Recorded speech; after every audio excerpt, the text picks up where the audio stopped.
Friday evening. You're listening to me, Heidi Hollis, the Outlanders. Welcome to the show, everybody. I've been gone for a little bit, a couple of weeks. You know, it was vacation time, middle of the summer. I had to go have some fun. And I came back with a wonderful bug. Can you hear it in my voice? I'm still getting over it, but it's okay.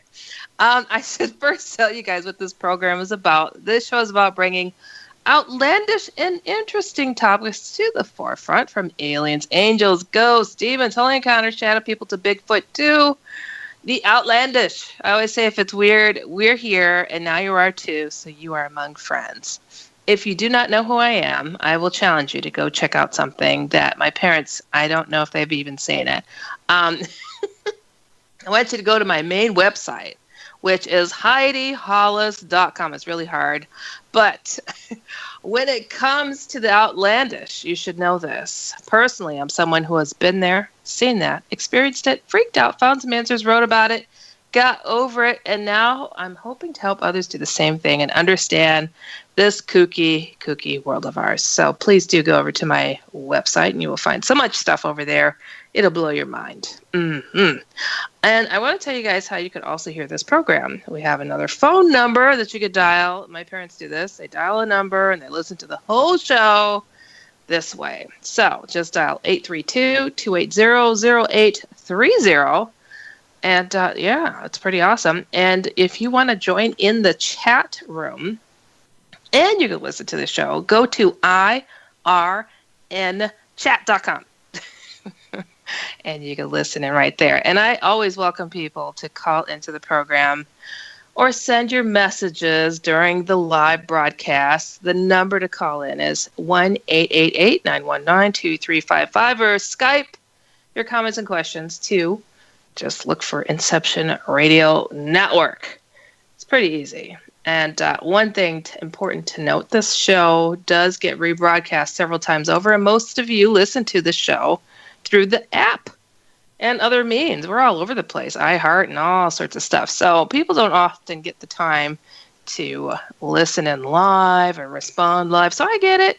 You guys got spoiled. It's okay. But you just limit yourself to be able to call into the show. That's all good. But the people in the chat room, if you have questions, just cap your comments and questions if it's for me, and I will definitely address it to the guests. But not if you're sending like 10 and 20. Some people go a little crazy. It's like, why aren't you asking my questions? I'm like, because there's so many. And I can't even read all that while I'm interviewing people. So it's kind of funny. So I see my good friend Melissa. She's in the chat room. Hey, Melissa. My good friend Russ, Gino, Bonnie. Everybody's hanging in there. How's it going? So, and I see Sky's in there as well. So anyways, this has been so overdue. But I have to tell you guys, tonight I am once again going to forego the Outlandish Corner. And what is the Outlandish Corner? It's where I take your stories about anything out of the ordinary. If you just want to share your story, or if you need some level-headed advice, I welcome you to write me. And I am trying to stick more to that, where I do my first 30 minutes of all my shows, answering your emails, because a lot of people have been writing me saying they missed that part. And honestly, it's my favorite part too. But sometimes I get these stories that I just have to give the whole show to them. And tonight is one of those nights. But you could still write me at DUS, that's D as in David, A-S as in Sam, Outlander @gmail.com. Still send over your experiences and your questions, and I will get to them. I have hordes of them, and I am getting through them. It's okay. We can do this. Oh, my gosh. So you guys are in for a treat. Several years back, I had these folks come on, and it was so fascinating. It was so much. I had to break it into 2 shows. And I didn't know that I would have to, but it was, oh, my goodness. It was just that fascinating. But anyways, I'm going to do the introduction to them, and I'm going to let you get on with this fascinating story. So anyways, the people in the chat room saying that no one has audio, so something's up. MJ will take care of it. Something's going goofy. Network stuff. So anyways, I'm going to intro Chad and Alta Dillard, who met and married in the early 90s in the city of Little Rock, Arkansas. The marriage was one of destiny, and as Alta would say, arranged. What they did not know is that from that moment on, the couple would partake in a journey into the world of unknown and high strangeness. From aliens to ghosts, gosh, it sounds like my intro, to a shapeshifter, from meeting people who have been seen and some unseen. This is a story for the open-minded. They are the brilliant authors of the unbelievable and awesome book called Abducted. My goodness, you guys are in for a treat tonight. I want to give a round of applause to Chad and Alta Dillard. Woo!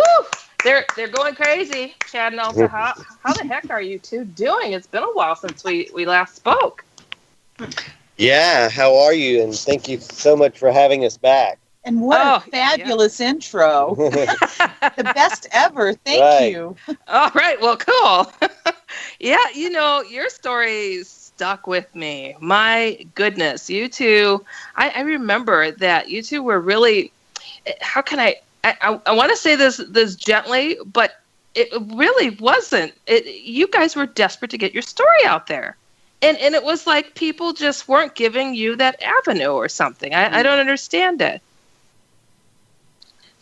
Again, whatever has been going on, the hidden hand, the behind the scenes, we just can't stress enough how grateful we are that you remember us and that you've had us on, yes. Gave us that voice and continue to, honor that voice for us, because you're right. Yeah. That's all we've ever tried to do is essentially begin this whole process with what I was thinking was getting help, whatever that means, and then, our support and just kind of hitting one roadblock after another in, some of the strangest kinds of setups and bizarreness. And again, I've borrowed the term high strangeness years ago, and I just stick with it. It seems to explain everything, but it fits.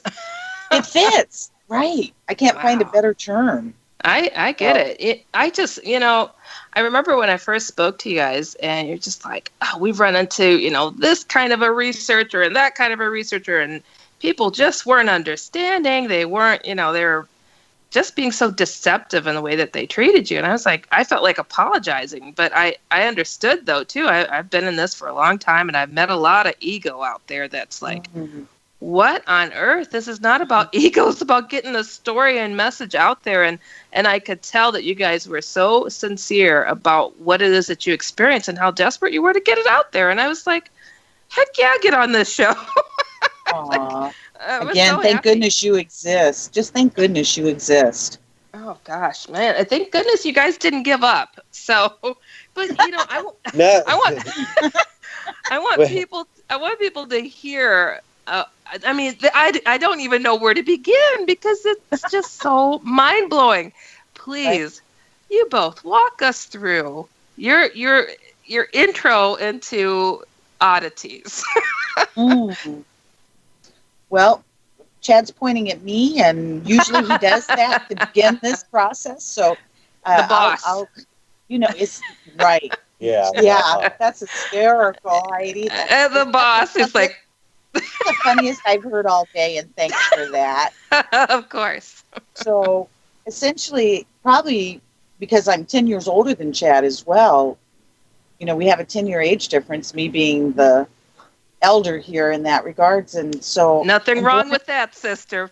No, just Chad and I have just had 27 years of marital high strangeness and amazingness just this last July. So with no children, we made a decision when we first were, my words, arranged in 1990 and then married a year later in 91 that I was all for this, just as long as he understood I didn't have desire or interest in having children. And he certainly seemed to be in agreement with me. And so far, again, we are plugging through this craziness. As I've always said, they never gave us a book of rules. And so without a book of rules, you just kind of stumble your way through. And I've certainly done a lot of that.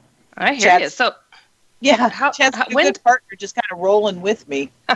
so how did things start off for you where you knew that something peculiar was going on in your immediate environment?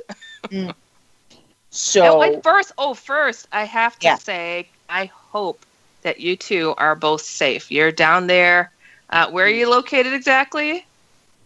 just outside of New Orleans, about 15 Yeah, miles outside of New Orleans. And thank you for that. And, we yeah. send out our highest to everyone around us. Chad's got a lot of family in the area that's been hit in Goodness. Texas. And so thank you for that.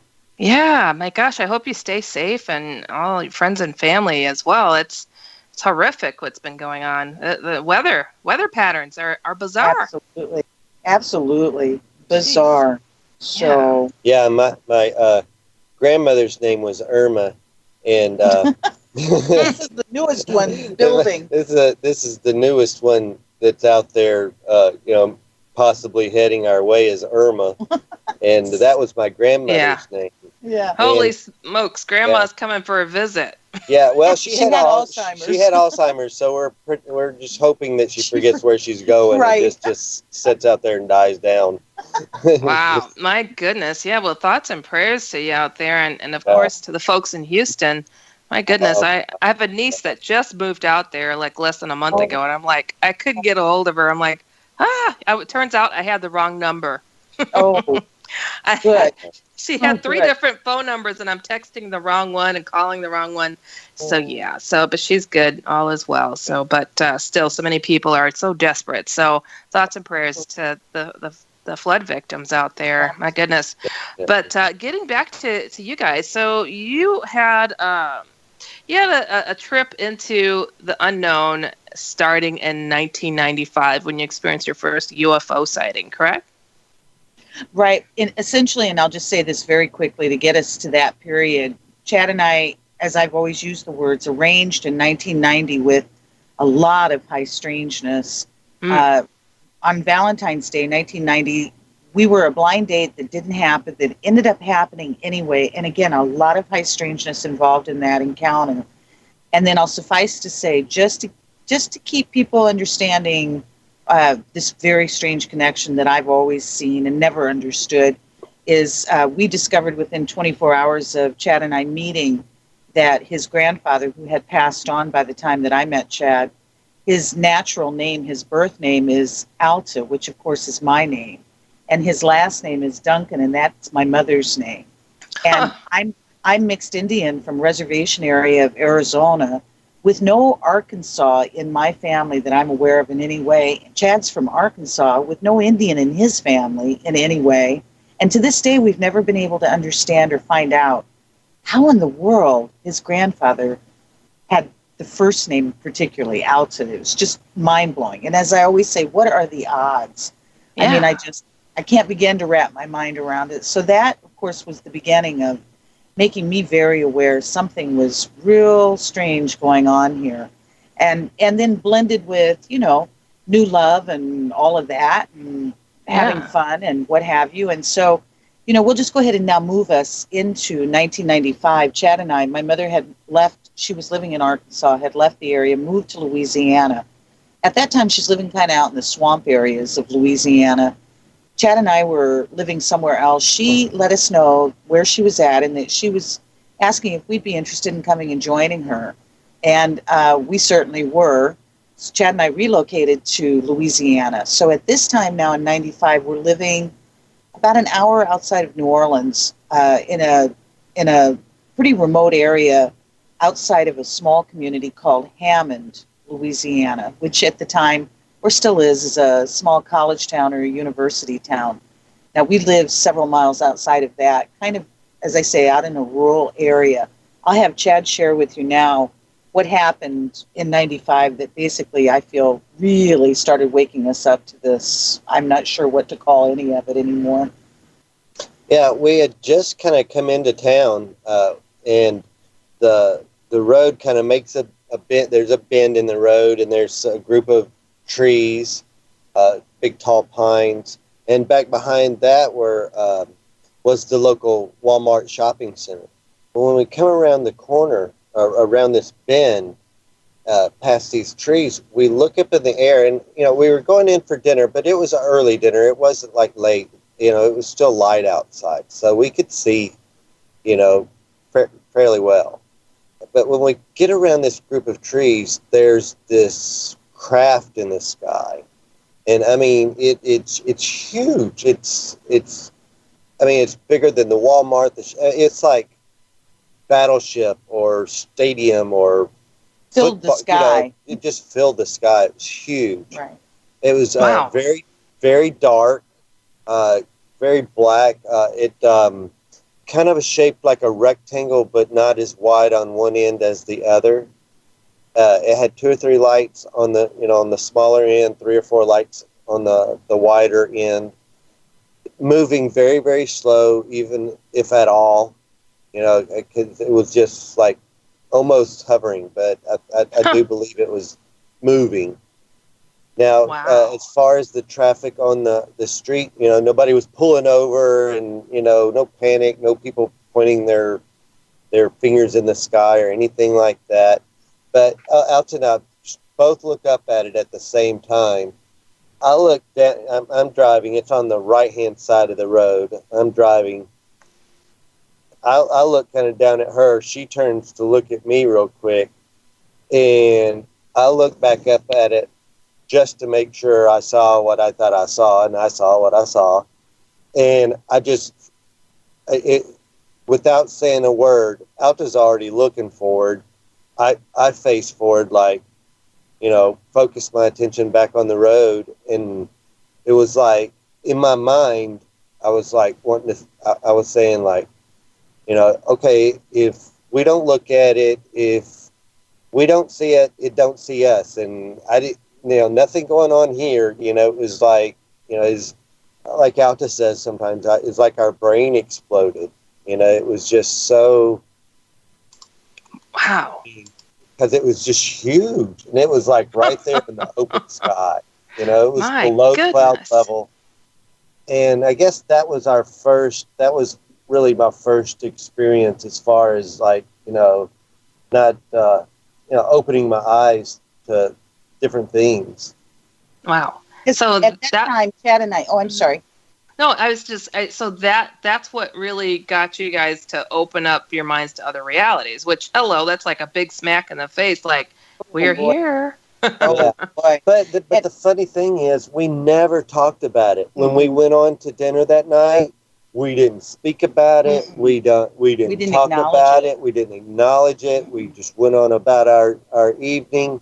The next morning, the only reason we talked about is we saw something in the news, and we're like, okay, other people had reported it in that area, so we knew we weren't crazy. But I mean, it didn't turn us into like researchers and starting to. I mean, we never spoke about it. And we'd like for folks to also be aware of the fact that neither one of us, up until sometime later, actually a couple years later, ever had any interest in this area either. Chad may have had a little more interest in sci-fi than I did, but I had none. And I certainly had no interest, I had no interest in space other than beautiful stars. That was it, as far as I was concerned. So, again, this was an experience that was just too big. It was just too big. Too big to comprehend. Right. Our behavior and our reaction, of course, were repeating exactly as we remember experiencing it. As we sit and I listen to us, going back through all of this, I can't believe how we acted either. But it is sure how we acted, which was we didn't. Yeah, because if it happened tomorrow, I'd be pulling over. I mean, yeah. Right. Very different, but that's a common theme, though. People say, I experienced something and it just left my mind. It's one of those things. It's like a planted action to have or something. Right. Weird. It's so bizarre. So we leave. I'm sorry. Oh no, just going forward. Yeah. Yeah. We leave that area fairly shortly after this experience happened, and we decided to move to the French Quarter, which, as I said earlier, is somewhere around an hour away. I'll preface all of this to begin that portion of this story, which is essentially what this book is about. We moved there extremely naive, very naive. And when I say that, we were not prepared for anything to do with voodoo, hoodoo, witchcraft, vampires. Just we're not prepared for any of that. Yeah. In the sense that, you know, again, had no knowledge on it. Chad may have had a little more than I did, but again, I had none. And wasn't interested particularly either. And we certainly had no comprehension of the cost, the financial cost. We were not prepared for that either. So because of that, now again, looking back on all of this, I'm sure everything feels arranged to me. And maybe that's just become my excuse, I don't know, but because all of this has just been so mind-blowing. We end up, our first apartment is on the outskirts of the quarter. The quarter is somewhere roughly about 13 blocks square. So we're in the least expensive area, which is the outer perimeter of it. And it happens to be a small little cute apartment above the original voodoo temple. Now, this voodoo temple, we discover, I had thought that it was 1700s, but we've just learned recently, because I stay constantly staying open and researching and trying to get as much information as I can about everything we've been through. Still a lot of mystery. So anyhow, we've just discovered that location was built, I believe, about 1829. So it's still its original structures. So the structures, of course, of the voodoo temple, above the temple are two small apartments. There's a large, at the time I understood it was the largest courtyard in the French Quarter. Along one side of the courtyard is the voodoo priestess, her private compartment, her private house, if you will. I might add at the end of that was a chicken coop full of chickens, which was pretty mind-blowing to see in the middle of the French Quarter. And then across on the other side of the courtyard was another it was a large building, a 2-story, if I'm not mistaken, that had been converted into small efficiency apartments. If I understand correctly, that had been the original slave quarters. Oh. Right. So keeping that all in mind, that's what we moved into. And we're just pretty young and dumb and, as I say, naive. And so it didn't take long at all for both of us to start having experiences. I call them ghosties. Chad had an absolute direct, up close and personal encounter with what he believes is the voodoo priest that had died just prior to us moving there. Again, I don't know how much time there is, so I'm trying to just, get it kind of said. And you stop me, Heidi, if you. No, it's all good. Hey, we've got 7 minutes to break. It's all good. Well, Chad, you want to share your experience with the voodoo priest that had died? Yeah, if you don't mind, it was like the first week we were living there, and I kept feeling like something was crawling across my chest as we were sleeping that night. So I'd wake up and I'd scratch. I'd wake up and I'd scratch. Well, waking up the next day, I dug a couple of layers of skin. And if it was something crawling across my chest, it wouldn't be in the same exact spot every time. Right. So I go on to work. I was waiting tables at the time. Go on to work. In this vision, this memory starts coming back to me of this very short-statured African-American man. Now, I could only see him from his waist up. From his waist down was like a misty kind of cloudy. Whoa. And, it was like, and he was, just kind of horizontal. We were like almost face-to-face kind of like. I mean, he was, arm distance away from me, but, he's just floating above the bed. And I'd be laying there, and he would, he had no shirt on. He just had like some African beads, some trinkets around his neck, and very short afro. But he would take his finger and tickle me on my chest, and it was right around my heart area. Huh. And I'd go up and I'd scratch, and he'd pull away. And then, he did this again 4 or 5 times throughout the night. Well, I get home, and of course, Alta being Native American, we've always had our sage burn and all that kind of stuff. So I get home, Alta's not at work. Alta's at work, so I'm there by myself.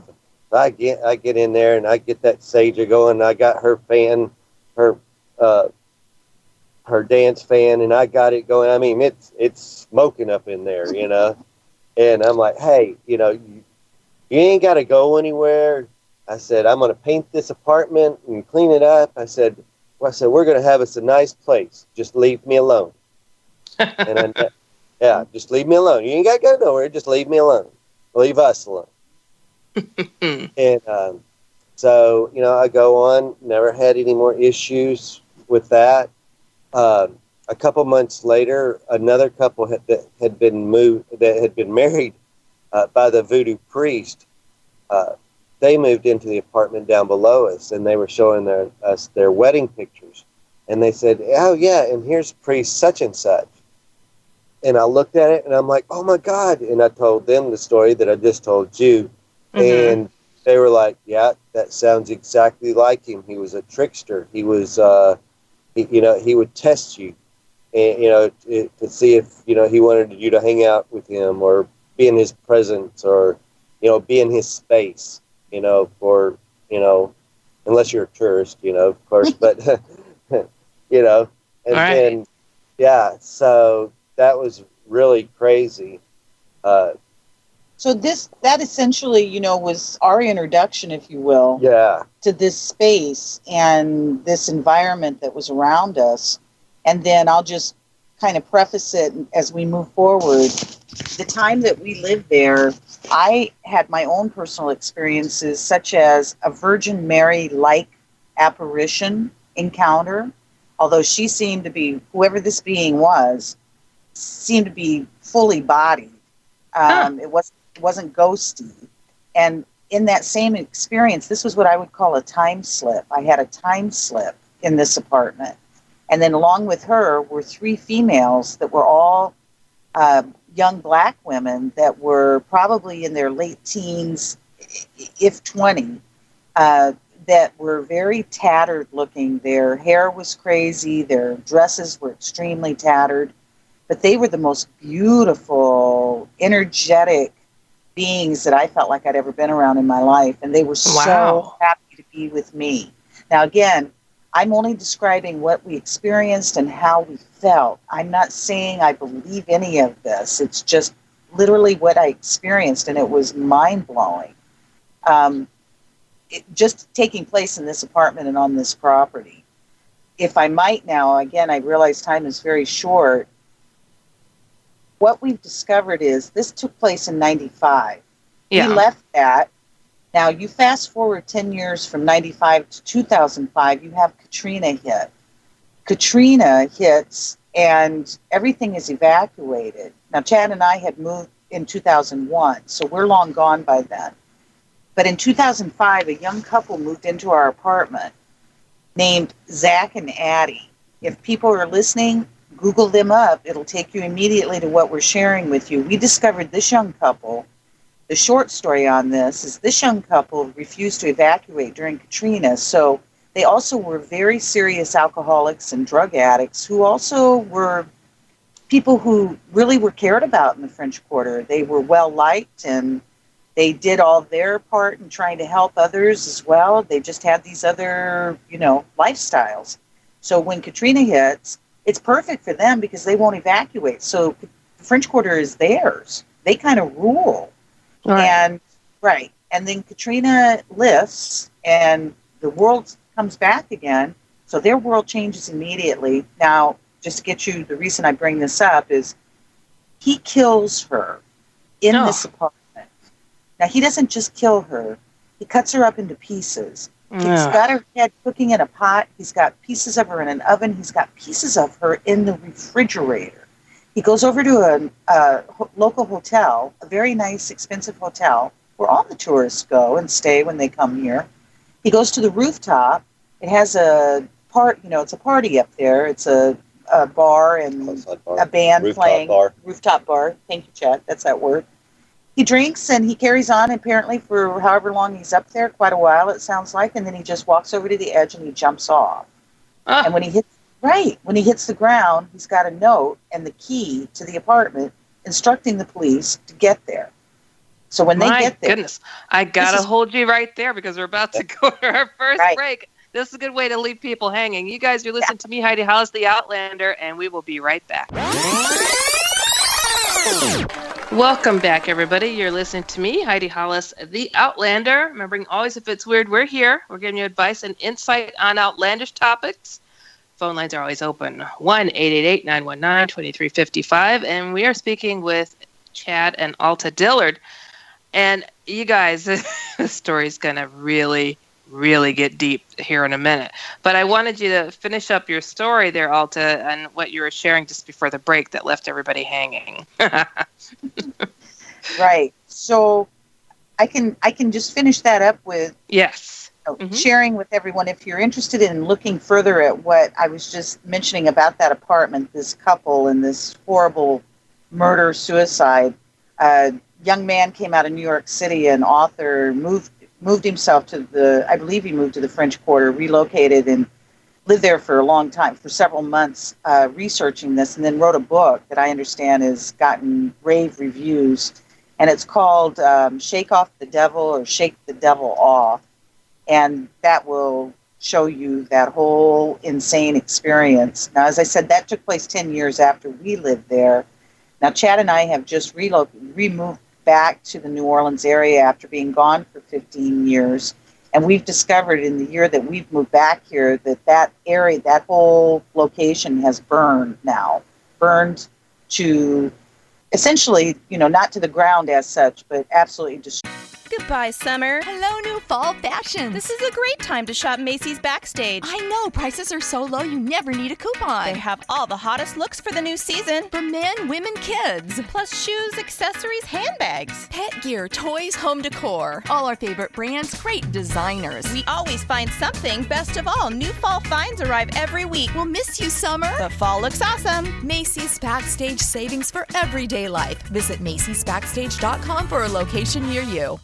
So that temple is no longer there, the apartment, what have you. So it seems to have been on a 10-year from the moment we lived there. I don't know what you call that, just as crazy as all the rest of it. So this ends our experience, thank goodness, with that environment. Chad and I relocate. We work very hard. Chad's making a name for himself and kind of entrepreneuring in the French Quarter. I have taken employment in a family-owned business, a shop that has been in business since 1929. So at that point, when I went on board, they had been in business 70 years. They had just hired a young woman to kind of run their shop, and I believe essentially move her into management. At the time now, she's known as Christine in the book. I'll just give you the age range. I had just turned 40. Chad was 30, Christine 24. Again, she had never been married, had no children. Chad and I had never had children. Keep this all in mind. Mm-hmm. In May of 97 is my birthday. That was when I was turning 40. My mom was supposed to relocate to the French Quarter. We had pre-rented her a mother-in-law cottage and had it all worked out. She was in poor health, and we were just very excited. We were all going to be together. That was not meant to be. She died on my birthday, and in the state of shock that both Chad and I were in, we had to handle her affairs and what have you. So this took place in May. Now moved to 3 months later is around September, about where we are now. How interesting, Heidi. I just realized the anniversary. Oh, my goodness. Yeah, just Freaky. hit me also. So anyhow, Chad and I'm just really in despair. I'm raised an only child. My mom was my only family besides Chad, and it was just, I was in a deep despair. But I was maintaining. I kind of became a workaholic, but mood set and whatever, I was just in a lot of pain. Chad was as well, but he was negotiating. He was navigating better than I was. Christine knew that I was very sad, so she asked if I wanted to go out after work that night into the French Quarter, and have dinner and drinks. I accepted. I told her, let's call Chad. At the time now, Chad and I had moved into a beautiful, again, a hidden hand was involved in this as well, a beautiful, very expensive, furnished townhouse. The furniture looked like something out of a castle. I cannot exaggerate that. I mean, it was unbelievable what we were being offered at very little rent. Wow. So, right. These things just don't happen. Well, it was happening. If it's too good to be true, you know that story. We sure do. And if we didn't, we have been reminded time and time again. So we're pretty pleased with ourselves in the sense of the environment. But then again, now you cap that off with the loss of my mom, and now nothing's beautiful. So we're going to go out that evening. We only lived a couple blocks from the shop, so we called Chad to come over and join us. He meets us at the shop. We step outside of the shop around 9:30. This is when we remember her locking the doors. Our intention is to have really no plans. It's going to be a very spontaneous night. With none of us having children, we didn't answer to anyone. So it was just going to be just out for the evening, try to have as much fun as we possibly, do. We don't even have any goal on where we're going to. We're just going to stop. We're going to start at one end of the quarter and work our way across. So I'll just suffice to say there's more details in the book, but essentially to get us to the other end of the quarter, from the moment we started that evening, I describe it as feeling like I'm in the twilight zone. The energy is off. I knew something felt weird. I wasn't thinking nothing paranormal, high strangeness, none of that. I'm just thinking it feels weird out here. We got to the famous Bourbon Street. We're going to cross the quarter on Bourbon from one end to the other. Each location that we stopped at, there were no people. And when I say there were no people, there were no people. Now, there were a few stragglers on the street. Yeah. It wasn't like it was completely barren, but it was pretty dang close to being vacant. Scary. And right. And each location that we stop at, there's one person, either a manager or a bartender. But there are no patrons. There's no customers. As we've always said, if they have a restaurant, there's no wait staff. This is bizarre. So we get to the other end of the quarter. Now it's around 11 o'clock. We're out there all of an hour and a half. We haven't drank, and we have not had drugs. And as I've said always, there doesn't appear to be anybody around to drug us. Right. So now we're on a street corner on the opposite end of the quarter. As I say, it's around 11. That is the last thing the three of us collectively remember is around 11 o'clock. The next thing I know, I'm coming to the next morning. I'm sitting up in my living room. I'm not waking up. I'm coming to. My eyes pop open. I'm rubbing my arms. I feel something in my upper arm, and I am beyond flipping out. The sun is blaring through my window. I realize I'm in my house. I'm the only one that seems to have been returned with what I call memory of the between. I don't have any memory of the street, coming off the street, and I have no memory of being returned home. But I have a full, complete, or as complete as I am able to at this stage, memory of in between. Chad had no memory at all, and we learned sometime later that our friend had no memory at all either. So all the three of us remember is 11 o'clock on that corner. Now, several years later, we had somebody give Chad regression. And for the sake of the story and the title of the book, because we created a word in that title that we'd like for folks to, hear and start to process, because we know we're not the only ones. There's got to be so many more out there that maybe have had these same kinds of experiences as what we've had. But Heidi, if you're interested, we'd have Chad share with you that regression of his please night. Do. Yes. Yeah. So, I remember that night being very strange, just like Alta described. And, at our last point of what I remember is we're kind of standing, mid-block from this last place we attempted to go to. And it's just Alta and I. I believe she's sitting on the stoop and I'm standing. And our friend comes down to join us. She was talking to someone else. We get down mid-block. And I just kept remembering Alta saying, I just want to go home. I'm just bored. I'm over it. Let's just go home. Let's call it a night. Nothing's going on. So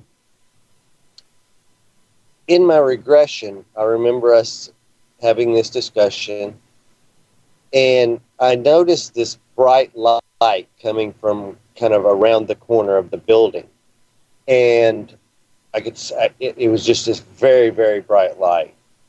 I get the girl's attention. We walk around the corner.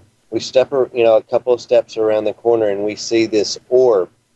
And it's probably about 12 foot in diameter. It's probably 15 foot off the ground, and it's about a half a block down the street. This was on Frenchman. Wow. And the light is just, it's just pure white, just glowing ball of energy. It's just, it's. Did you see anything in this ball? Were there other colored lights in it? No, it was just like really whites and, very just pure kind of white, soft but bright. Wow. Mm-hmm. And just, it was beautiful. And we only saw it for like 30 seconds, maybe at the most. It probably wasn't even that long. Because when we get over and we focus our attention to it, it comes at us and just engulfs us. It abducts us. It just kind of takes us in. My next memory is I'm walking down this corridor. The walls are very metallic, gray color. No rivets, no bolts, no seams, very smooth. I'm following this little being that's walking in front of me, and the corridor's kind of turning to the right a little bit, very gently. There's this little being that we're following. He has a big bulbous head, kind of a pale gray skin color. He's wearing this very tight one-piece kind of jumpsuit looking thing, onesie. Now, I only saw him from behind. He never turned around. I never saw his face or anything, so I don't know what that looks like. And he wasn't like the grays that you see on TV. He had substance to him, He was kind of dwarfish or like a small person, He kind of waddled when he walked. Ah, okay. All right. Were his features similar to that of a gray, though? Like I said, all I saw was the back of his head. Oh, the back only. Okay. Yeah, gotcha. I could see kind of part of in his hand. onesie. I like how you say onesie. Yeah. It's like it's a onesie. I understand. I've seen one in a onesie. I understand. yeah. Very tight. Yeah, very, very tight. Yes. Yeah. So you're following along, and I'm following along. Out of the corner of my eye to my left, I could see a tall blonde female walking beside me.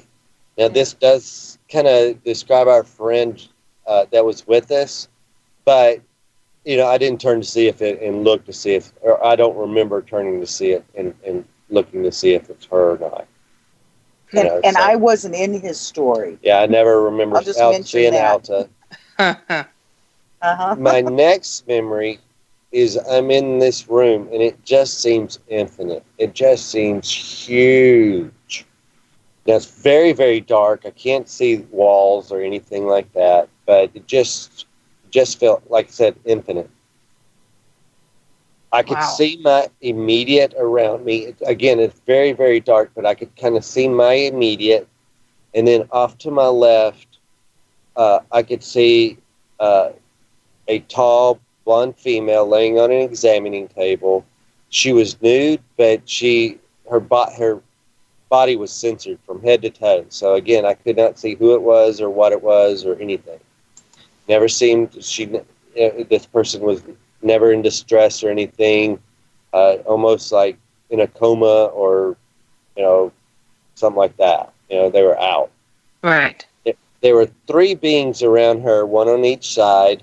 One kind of back behind her head. These beings were like 7-8 foot tall, huge. Goodness. Their heads were kind of, I want to say almond shaped, but kind of like a praying mantis, but I mean, their eyes weren't up on top of their head. Their eyes were more, to the center of their, face. Almond shaped eyes. Their mouth was very close to their chin. Their arms were kind of crinkled like a praying mantis. They were wearing these cloaks, kind of like a Grim Reaper or a Jesuit priest, kind of like, All right. Again, I never see any kind of probing or poking or, I never saw any kind of instruments or anything. It was just like they were examining them, or maybe with their mind or something. I don't know. That's crazy. Goodness. I didn't see any kind of instruments. And what's your emotion at that time? I mean, were you just in a state of shock or numb or? Curious, but I mean, I was never in distress, never scared, never anxious, never nervous, nothing like that. It was just like, okay, here's what's going on. I was just like an observer. I see. Yeah, okay. I was taking it as it comes. I wasn't getting panicky or anything like that. Huh. And things are happening so quickly too. And again, this is my regression. So, and there's pieces missing. How did I get into this room? From the hallway, different things like that. So, I focused my attention back to my immediate, and I look over to my right, and there's this little blue bee, and he's just this vibrant, neon, just awesome blue. Now, he looked exactly like, the gray aliens that you see on Communion or something like that. His presence, his aura was that of like a professor / shaman, science, healer, just this old, just ancient knowledge kind of just, and again, just very loving and healing. But he goes over and he gets this box and he has it in his right hand. And he takes his left hand and he puts it into the side of the box. And when he pulls his hand out, there's this substance kind of free floating above his hand a couple of inches. And it's about the size of $50. It's kind of almost round, but again, it's kind of undulating and moving around. And it's blue, the same color as he is. It has little metal, sparkly looking, glittery looking things floating around in it. And I don't even remember him setting the box down, but all of a sudden he takes his right hand. Again, he's only got 4 digits. Okay. So he takes his 2 middle fingers and puts them up almost kind of like in a peace sign. And his outer fingers he pulls in kind of towards his palm of his hand, almost like you see, a Jesuit priest or the saints or depictions. Okay. Oh, yes. Like okay. That, Right. Okay. Where they got their just kind of 2 fingers up in there in meditation or whatever. Right. And when he does this substance starts spinning and it's going just fast. I mean, super sonic fast, And when it does this, the blueness and the sparkly, glittery stuff kind of dissipate out of it, and it's kind of free floating around it, almost rotating around it like the sun and the planets and the stars and all that stuff.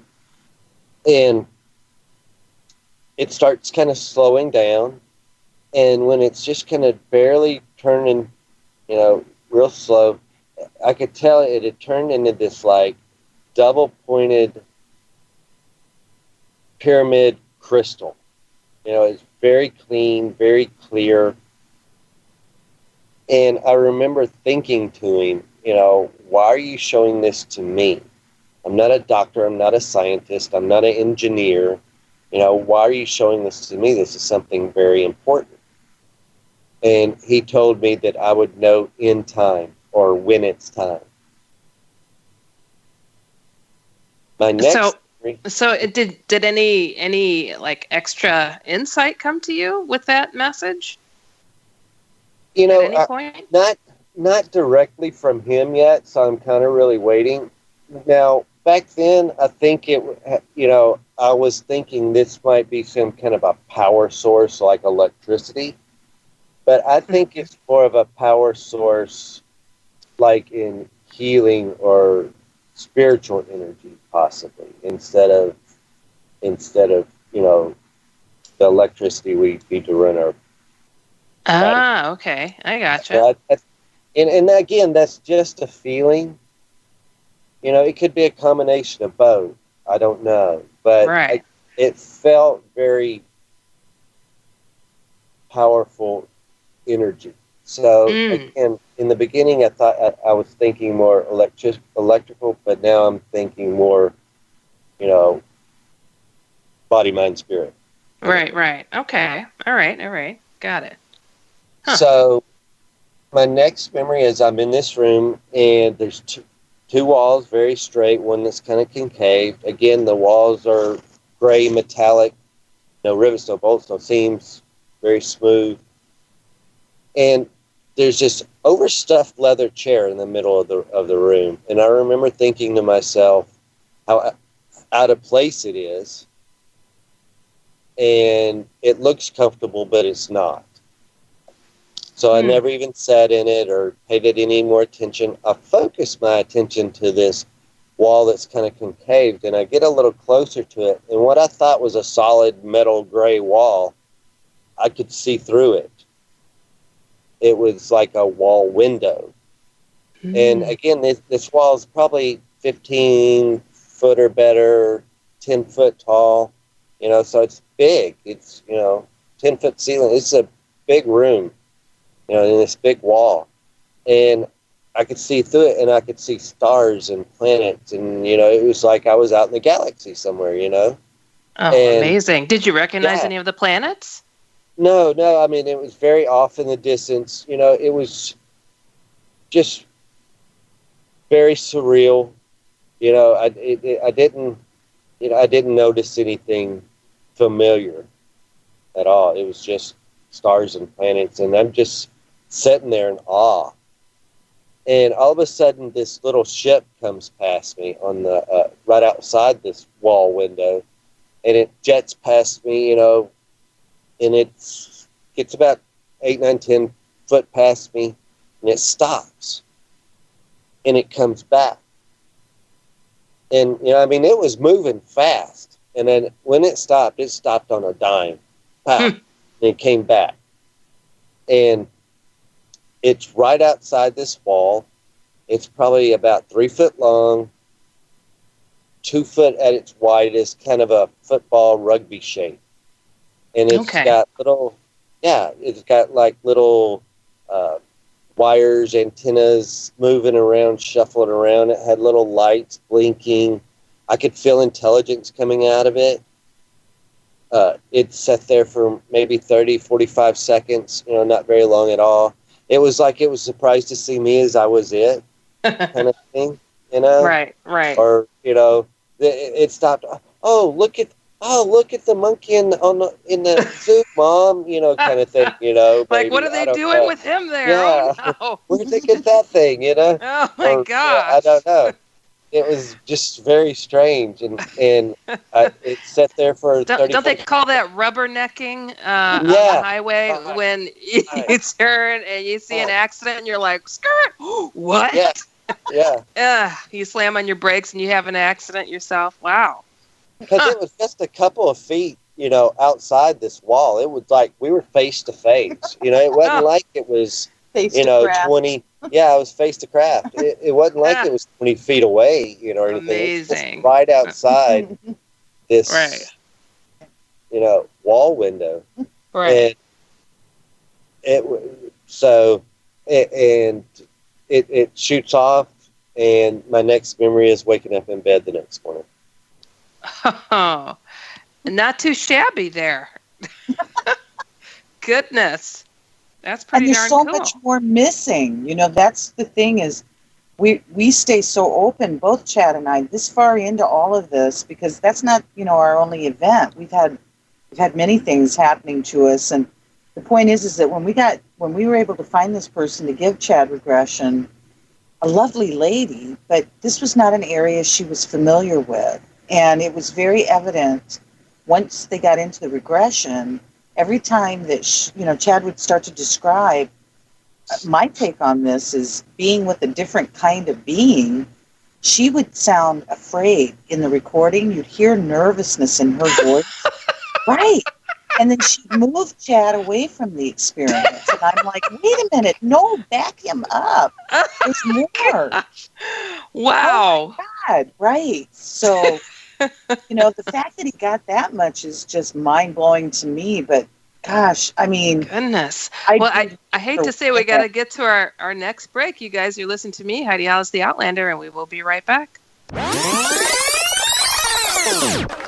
Welcome back, everybody. You're listening to me, Heidi Hollis, the Outlander. Remembering, always if it's weird, we're here. We are speaking with Chad and Alta Dillard that are just discussing a fascinating story. Don't mind the sirens in the background. I live in Chicago. But it's this story, if you think it's wild now, you have no idea. None on where it's going to go next. So I will let you two just share away. So Chad got to get a tour of the universe and and got rubbernecked by another UFO. And now we're back to the French Quarter, I think. I don't know, where are we with it just gets deeper and deeper. Right. So we're back in the quarter.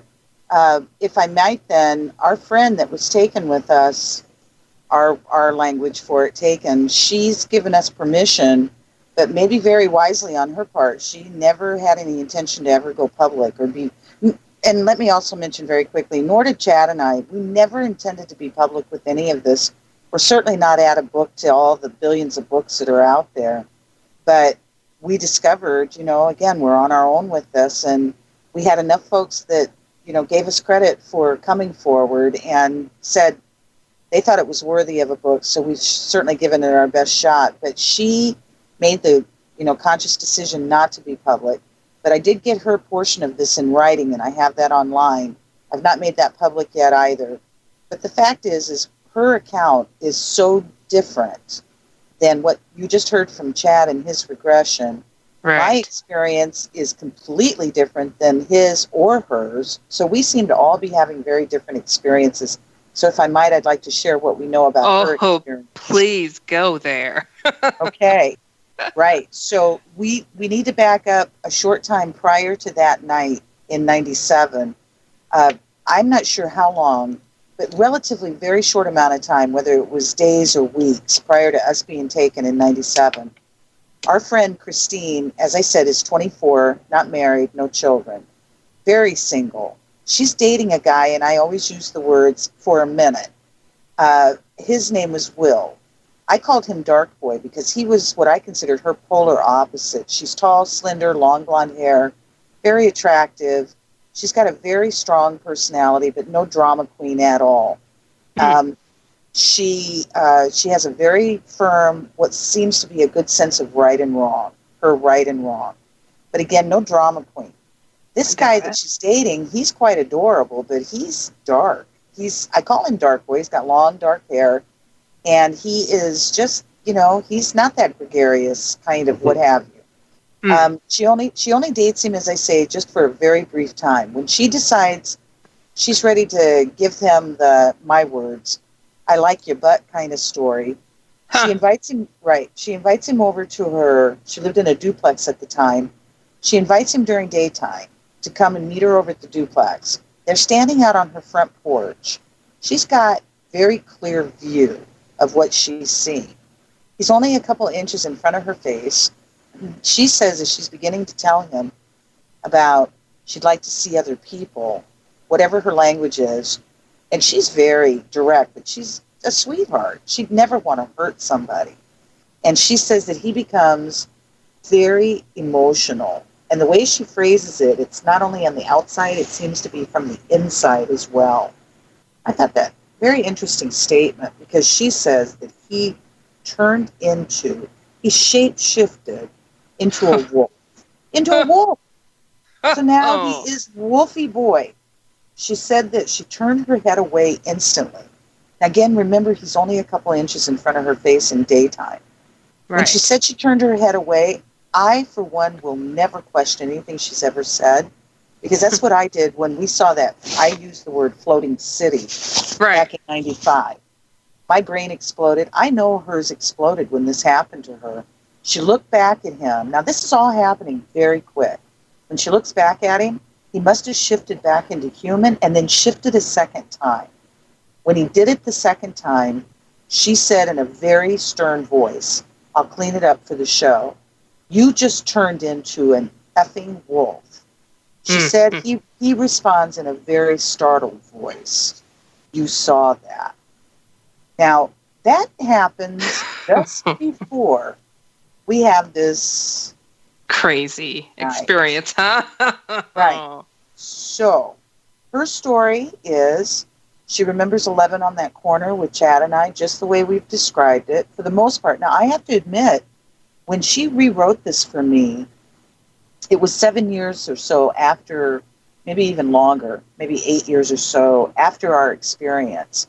What I noticed in her writing is that she's extremely vague, meaning even though it was a weird night in that, hour and a half, she doesn't hardly seem to remember, as she states it, walking across the quarter with us.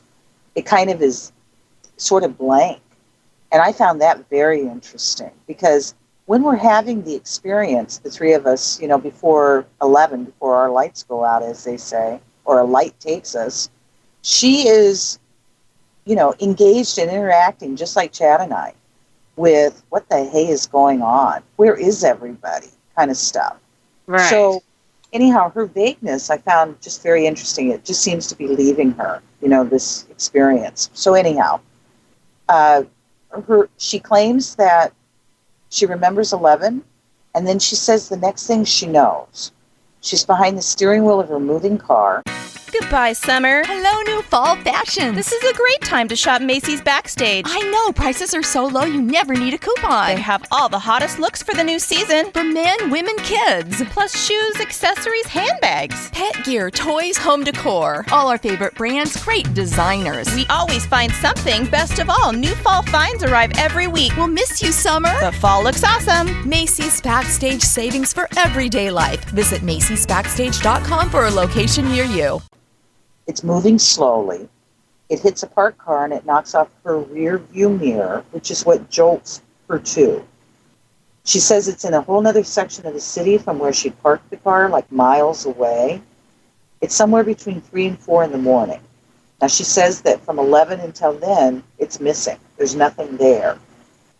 She says the car's moving. So she's coming to with her hands on the steering wheel, now trying to take control, I guess, of not only her senses, but what the hey is going on with this car? Where am I? Right. And next thing she knows, she's in Wolfie Boy's neighborhood.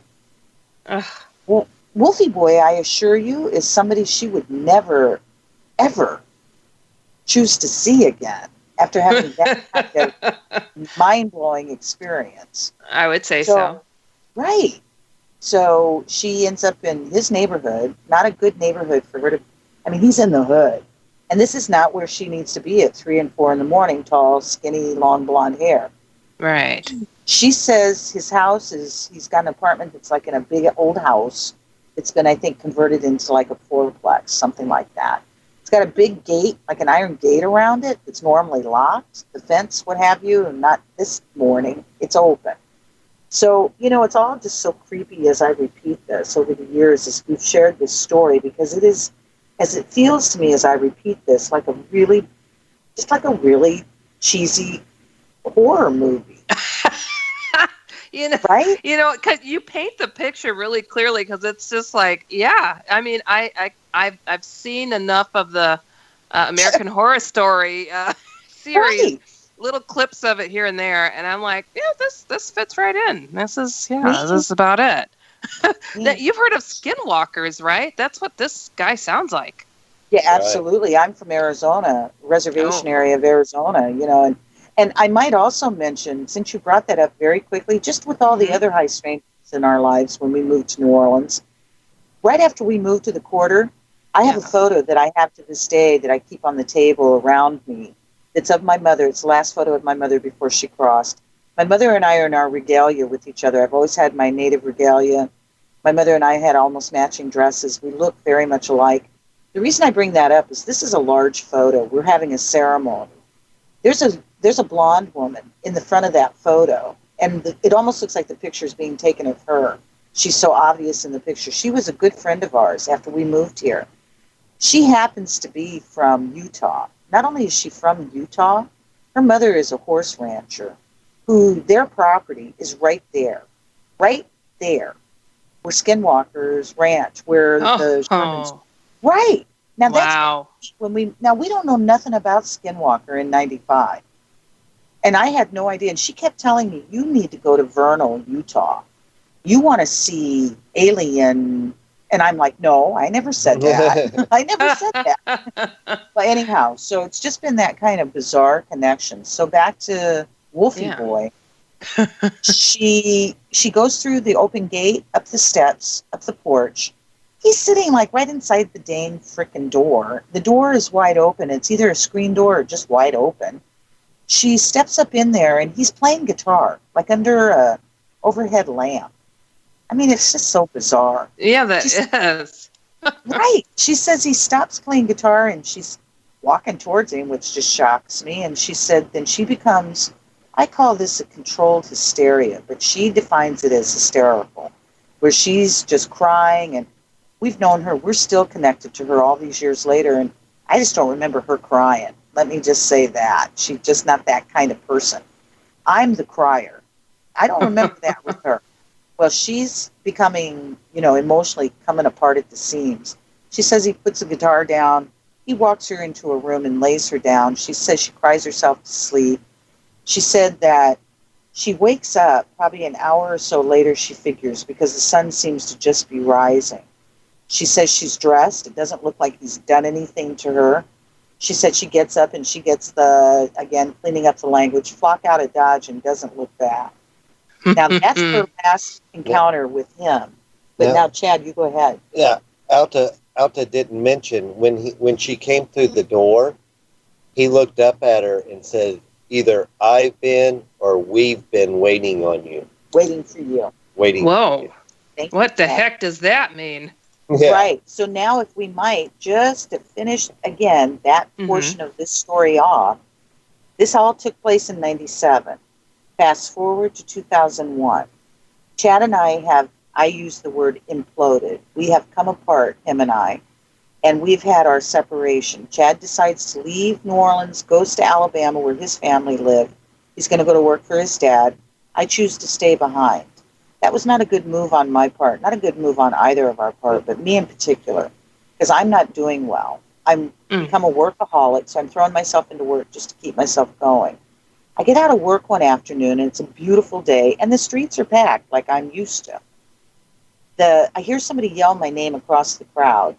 I got that weird name, so that stands out. So when I look, I see this very tall, and when I say tall, I am not exaggerating, he looks like an alien, guy that is a friend of ours that we haven't seen in a couple of years, who comes originally from Montauk, New York. Now, again, at the time, I didn't know nothing. I just heard you giggle. I didn't know nothing about Montauk. I know a lot about it now. Right. So he's a traveling artist. Well, when I say he's tall, without exaggeration, He's Chad? close to 7. Chad's confirming. He's close to 7 foot tall. I'm 6'2", and I have to look up at him. Way up at him. And he's slender to boot. So, it just makes him look like a tall giant. Well, he asked me to have a drink. So we sit down at a little outside cafe. He orders a Coke. I get a beer.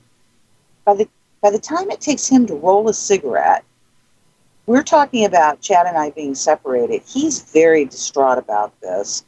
So this is where his mindset is, and that's what we're talking about. And then all of a sudden, out of nowhere, he shifts the conversation to, hey, have you heard about Will? Now, again, I'm like, what? Will? Dark Boy? How do you know him? I'm thinking, wait a minute. So just staying in the flow of the conversation as best as I can do it. Yeah. I'm like, no, and I didn't even know you knew me. Well, as I say that now, it's not as odd as I'm making it sound when I think back about it, because he's an artist, and lots of artists in this community, and everybody sort of mingles and finds each other, if you will. Yeah. So then all of a sudden he says he's gone around telling everybody he's got to catch a bus and get out of town because the aliens are after him. Now, to finish that off, Heidi, my point of all of this is now I'm feeling real perturbed inside. I'm getting extremely irritated. I'm thinking at this point something is making a joke out of me. Where are the cameras? Like, this is a really bad camera, right? Where were you at that giggle when I needed you? Because I swear I'm like, what the hey is going on? You are in the twilight zone, and it's just I'm in the twilight zone, ending. right? And like Chad and I have said ever since, this is a shape-shifting wolfy boy that's got to catch a bus because the aliens are after him. I mean, really? Another thing that we learned about him is that he is originally from Louisiana, the lower. His mom, I believe, was a swamp witch, what they call a swamp witch. Yeah. And down here they have what they call the rougarou, which is a werewolf swamp werewolf type creature. So it was just, after you start educating yourself after having these experiences, it's like, holy smokes. Yikes. So it sounds like he was in cahoots with aliens, with you guys having the mixed experience that night, period. Right. It's crazy. It's crazy. Did he upset them? And we just trying to repeat it and share it as it's unfolding itself for us. I got to tell you guys something. I just saw an episode, and this is probably an older episode, of Paranormal Witness, and the episode called The Wolf Pack. Did you see that one? No, but I love that show, but I haven't seen it in a long time. You've got to see this one, because there were some very strange lights in the backyard of these people, and then all of a sudden there's these 7 to 8 foot tall, like wolf-like people creatures in there. And it seemed like a UFO dropped them off or something. So very interesting. What's that? Right. Was this in Louisiana, or is this? This was in Maine, believe it or not. Yeah, that makes sense. Yeah, okay. That makes as much sense as all the rest of it. Well, I'd also like to mention again, because as I said, I have become our researcher due to, it's been kind of by my choice to not give up on any of this and try to gain as much information. And what I have discovered is, so far, we're not finding anybody else that's come forward in print about ever having these kinds of encounters, these so-called, what everyone else is using the terms aliens or ETs or what have you. I've just always referred to as the beings, and what, my own certain language on this. But nobody's ever come forward in print about having this happen to them. And yet I know that there are many here that are having these experiences. And then again, we created the word or abducted for the purpose of, that's exactly what Chad calls happened to us. Which is amazing. That I was mentioning to you during the break, I had a gentleman on named Chris Brown who spoke of a giant orb that came up to him and the silence that surrounded it. And here you guys are like, we heard that episode. I'm like, what? That's just amazing. So absolutely. Your book, people have got to check this book out. Now, it's called Orb, O-R-B, Abducted. It is a beautiful looking book, I must tell you. And now, how can people get a hold of this book? Well, you could go to our Facebook page. There's it's same title, Orb Abducted in the French Quarter. I do have a link there for Etsy, or you can contact me directly, and we can go through PayPal, whichever you prefer. If you're in the French Quarter area, you can come by Earth Odyssey. They are carrying it for sale there. And also October 19th, if you're in the French Quarter area or New Orleans area. We're going to be doing a book signing at a very nice gallery. It's called Gallery 2. It's on the 800 block of Royal Street. And in the French Quarter. Yeah, in the French Quarter. It has a lot of really cool UFO art and stuff like that the lady does. Mm-hmm. So, it's very great on that topic as far as our setting. Gotcha. So the Facebook page, what should they look for? Just look for, was it you? Abducted in the French Quarter? Yeah, or Abducted in the French Quarter, and then they can contact me if they want to, go through Etsy or I think I've got the Etsy link up there somewhere. You might have to kind of scroll down for it. But okay. And we'd also like to mention, if we might, real quick, Heidi, for anybody out there that is experiencing or having these experiences and just would like to share safely with somebody. Right. That's Chad and Alta. We would love to, we'd love to just make ourselves available if anybody just needs somebody safe to connect with. Oh, that's beautiful. I mean, a lot of people do need to vent and connect. It really is healing because so many don't get it. They just don't. Mm-hmm. But, we've got a few minutes left yet, so please do fit in what you'd like. So you've experienced this crazy night. I mean, it just, but it goes on. It's not over. Right. Well, again, I had a whole completely different experience. So there is a female that's on the book, on the back of the book cover, excuse me, an artist rendition of what I believe I was encountering, who I was encountering on that night. In my experience, I'm 11 o'clock on that street corner just wanting to go home. And using that language, next thing I know, I'm standing on the edge of a crater. Mm-hmm. I look like I'm in the middle of a black and white movie of the so-called moon landings. To give you a visual, this is exactly what it looks like around me.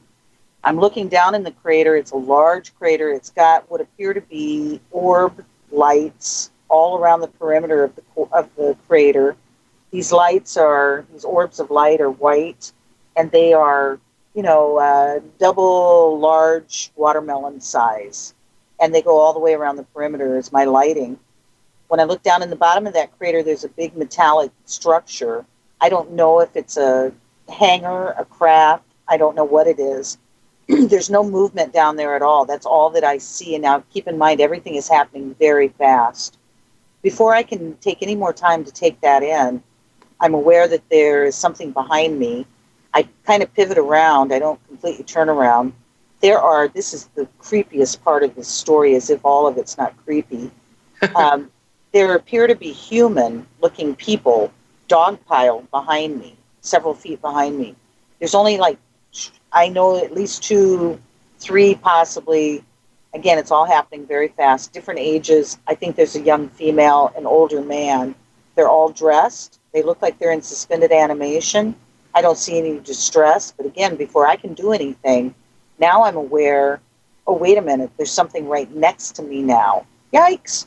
So I don't, as I say, I don't physically move very much. I just pivot back around, and it's her.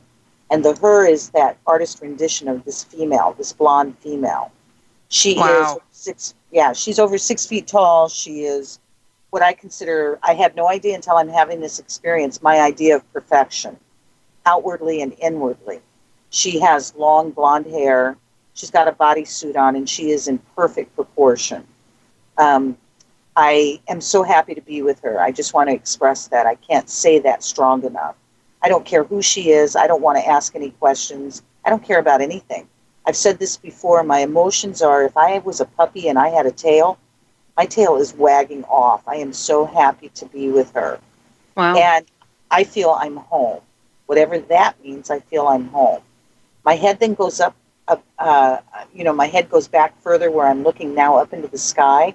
It's a black sky with what look like diamonds shining at me. These stars are so beautiful, they look like diamonds. As, again, kind of cheesy as that sounds, that's what I'm experiencing, and I'm so happy. I want to go up into those stars, those diamonds. As I'm in all this excitement, all of a sudden one of those start to move. I go from an instant state of bliss to a state of terror because I have something called logic, if that can exist, pop back into my mind, and it tells me those stars can't do that. Something is wrong. And so I immediately change in terror. My heart's racing out of my chest. She telepathically speaks to me in the most beautiful tone. I can't imagine it ever being duplicated. She calls me by name. She speaks to me in English, and she says, Alta, don't be afraid. They're just scanning you. At that very moment, then, I then wake up I don't wake up, I come to the next morning, sitting up in my living room. Wow. And of course, there's so much more after that. But, oh, my goodness. We've less than a minute. There's so much to the story. I love to let you guys just speak your story because your story is absolutely amazing. But, oh, my gosh, I want to thank you both for coming on the show again. And, I don't think you should be strangers. I think you should come back again another time. So we'll definitely keep in touch. Your book is Abducted in the French Quarter, and it's fascinating. And you guys are so brave and so talented in the way that you express yourselves and your sincerity. So thank you once again for coming on. Can't begin to thank you enough. Honest to goodness, just can't begin to thank you enough. And we thank you for the sake of you being there for so many of us to give us a voice. And we're just so appreciative. Anytime that you'd have us, we consider it an honor, Heidi. Oh, you kidding me? You guys are awesome. Don't be a stranger, seriously. So keep in touch, and we're going to chat after the show, you and I. So hold the line. So you guys, we've come to the bottom of another exciting program. I love these two. These two are absolutely fascinating. So remember, you can catch me here every Friday at 8 p.m. Central, 9 p.m. Eastern. You've been listening to me, Heidi Hollis, the Outlander. Remembering, always if it's weird, we're here. Good night, everybody.